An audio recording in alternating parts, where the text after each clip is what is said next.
இந்த மட்டன் பிரியாணி பார்க்கறதுக்கு எவ்வளோ அழகா இருக்கு பாருங்க. அதே போல சாப்பிட்றதுக்கும் செம்மையா இருக்கும். இந்த பிரியாணி வீட்டில் இருக்கிறவங்க அத்தனை பேருக்கும் ரொம்பவே பிடிக்கும். இப்போ வாங்க ரொம்ப ஈஸியாக எப்படி சேர்த்துன்னு பார்க்கலாம். இப்போ ஒரு மிக்ஸி ஜாரில் 100 கிராம் சின்ன வெங்காயம் சேர்த்துக்கலாம்.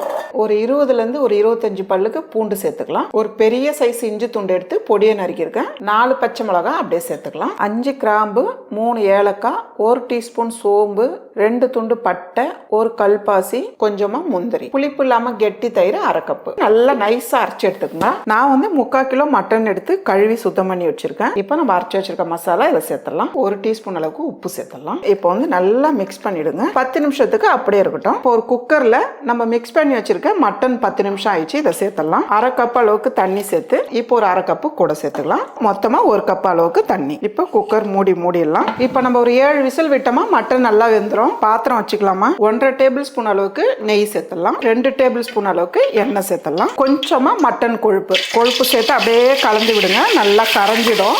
ஒரு 10லேருந்து ஒரு 12 மிளகு, கொஞ்சமா கல்பாசி, ஒரு பட்டை, 3 கிராம்பு, ஒரு அன்னாச்சி பூ, 2 பெரிய வெங்காயம் நீளமா கட் பண்ணிருக்கேன், 4 பச்சை மிளகாய் கீறி வச்சிருக்கேன். இதெல்லாம் சேர்த்து ஃபர்ஸ்ட் நல்லா வதக்கிடுங்க. 1 ஸ்பூன் அளவுக்கு இஞ்சி பூண்டு பேஸ்ட் சேர்த்துக்கலாம். இஞ்சி பூண்டு பேஸ்ட் சேர்த்து நல்லா வதக்கிடுங்க. கொஞ்சமா புதினா. 7 விசில் விட்டுருக்கோம். பார்க்கலாம். மட்டன் வந்து நல்லா வெந்திருக்கு பாருங்க. மட்டன் தண்ணி, அதுல இருக்க மசாலாலாம் எல்லாம் சேர்ந்து 2 கப் அளவுக்கு தண்ணி வந்திருக்கு. 1 கப் அரிசிக்கு 1/2 கப்பு தண்ணி. அதுக்கு வந்து 3 கப் அரிசி சேர்க்கிறேன். 4/2 கப்பு தண்ணி. நம்ம வந்து ஏற்கனவே மட்டன் தண்ணி 2 கப்பு இருக்கு.